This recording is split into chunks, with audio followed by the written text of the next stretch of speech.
Hi there, Teja. Andrew here once again. Sorry for the delay in producing this work, but I am back at my desk now, and so I can promise you that your work will be returned within 24 hours each time. So, let's begin. The issue of whether copyright laws hamper or reward creativity is a contentious one. Full stop. The effects of these laws on the functioning of society have become much discussed in recent years. Personally, I believe that copyright laws are rewarding. I believe that copyright laws reward creative individuals, and help society to work and prosper. This essay will discuss both points by giving examples from the music industry and the United States to demonstrate points and support arguments. Firstly, the music industry has grown tremendously due to copyright laws. Remove this one. This is largely because the composers... Let's just say this is largely because composers are able to protect their intellectual property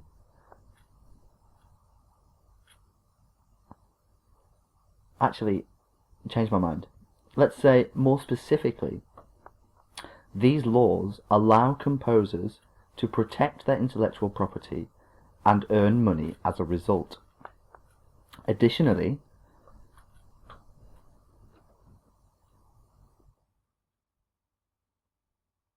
these creative individuals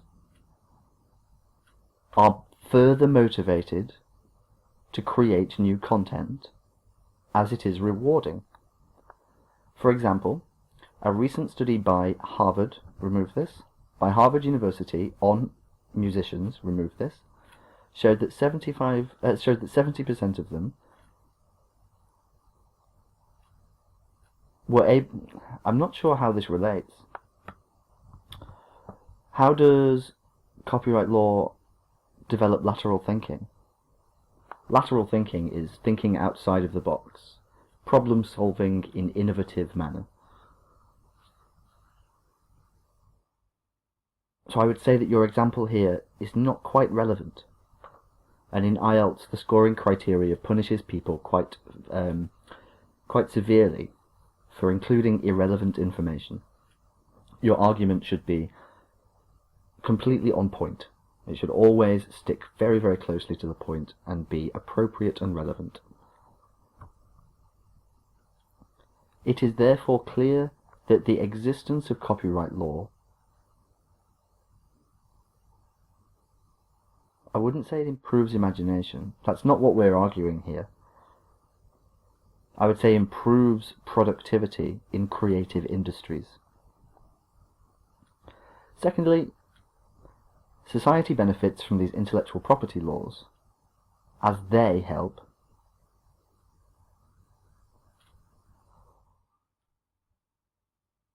One sec, let me read your thing. Okay, so we're talking about taxation. We need to be more clear up here. So we could say, secondly, all of society benefits from intellectual property protection, as the increase in revenue necessarily creates an increase in taxation, or an increase in private revenue necessarily creates an increase in tax revenue. With the enforcement of these laws, individuals are required to purchase products such as music and movie content instead of being able to obtain it freely. This guarantee of revenue supports people who create the content, creates additional jobs, and provides tax revenue for the government.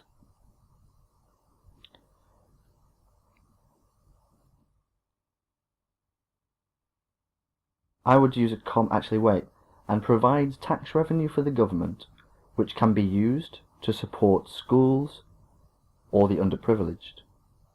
For example, a recent study by the US government showed that 80% of tax revenue generated through sales of music and movie content. Actually, you need to do that the other way around. You could say that a recent study by the US government showed that 80% of the funding for state-sponsored programs came from taxation generated from the sales of music and movie content.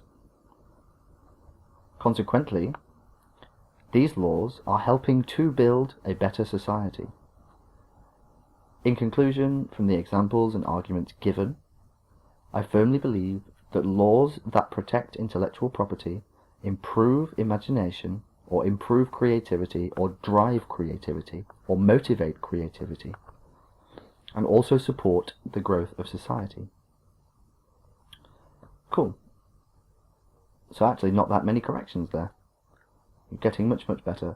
I would say that what we need to focus on is creating 4 sentences per paragraph, and by joining some of your sentences together. If you want to score a level 7 or above, you have to start creating sentences with multiple subordinate clauses, which are separated by commas, or even using semicolons to separate 2 distinct sentences that are related. So I think we should start thinking about more advanced grammar patterns. So next, with these letters of apology, we have to be really, really formal, because we're asking someone to forgive us and then do us a favour. So, dear Sir, Madam, I am writing to apologise. Let's say, for my absence.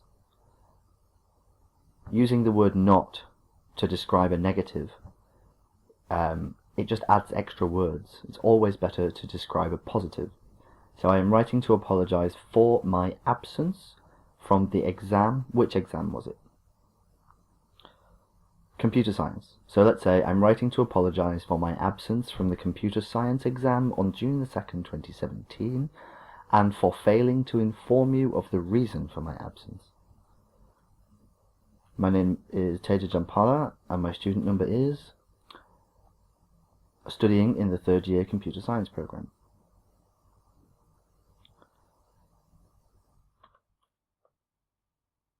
I received a letter from you which cited case number this in relation to this incident. Unfortunately, I was unable to attend as I contracted pneumonia. To get an illness. I contracted HIV. I contracted meningitis. I contracted pneumonia. Initially, so let's just say initially I had a very bad cold and cough, but this did not go away after a week, and so I visited the doctor. Full stop. After taking an X-ray, I was diagnosed with pneumonia. We need, on the day, the reason that you didn't take it, we need the reason to also demonstrate why you didn't contact the university on the day. So we have to say, maybe, I came down with pneumonia, I thought I would be better in time, but on the day of the exam, I was rushed into hospital as I lost consciousness, and I did not come round for 2 days. So that would be a sufficient reason. Because picking up the phone or getting somebody else to call for you is always going to be the preferable option. So we just need to make sure that our excuse incorporates the reason as to why we did not contact the university on the day. So, the doctor has prescribed me with antibiotics and advised that I take much rest. I was also advised against any travel, and so I was unable to attend the exam. I have enclosed a copy of the medical certificate as evidence of my health condition along with this letter. As you now know, this action of mine was not deliberate, and so I would like to politely request that you permit me to resit the exam in September. You have my word that I will remain in close contact with the university so as to inform you if I am unable to attend. Yours faithfully, Teja. That would be good, but we need to make a better excuse. If we're looking for forgiveness, if we're expecting people to let us do the exam again, even though we just didn't show up and we didn't let anybody know, then we need to put a bit more effort into the excuse. But otherwise, good. So I'll send this over to you now, Teja. Sorry for the delay, everything's been a bit hectic here. All the best, and speak again soon.